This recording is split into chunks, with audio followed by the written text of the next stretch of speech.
Whenever you hear the phrase free trade, that is code for cheap foreign labor. And unfortunately, Wall Street fat cats are addicted to that.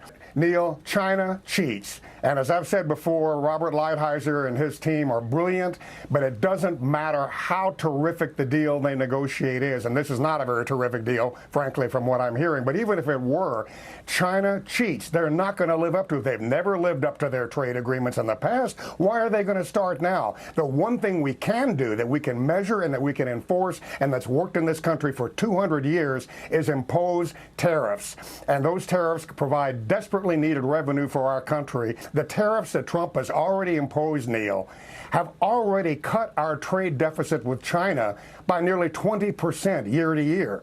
If we had a 15% tariff on all goods imports in this country, which is not a huge amount, but just 15%, that would level the playing field. It would lead to a vast expansion of American manufacturing, growth in American middle class incomes, and increased jobs for the middle class.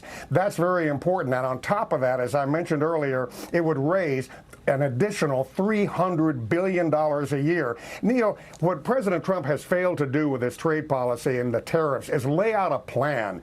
What could this country do with the $300 billion a year in revenue from a 15% import tariff? That would be enough to give us $150 billion to give a private health insurance policy to every uninsured American. That would be enough to give us $50 billion a year to make the middle income tax cuts permanent, which is over $1,000 a year for every middle class household right now. As it's set right now, the middle income tax cuts in the Trump plan go away in 2026. Right now, the #1 selling vehicle in the United States are pickup trucks. The 3 top selling vehicles in the United States are pickup trucks. Neil, they have a 25% tariff. So in other words, they are almost all made in the United States because of a 25% tariff that Lyndon Johnson put on pickup trucks back before hardly anybody bought them in the 1960s. So if tariffs are so bad, why are they working so well for pickup trucks in this country?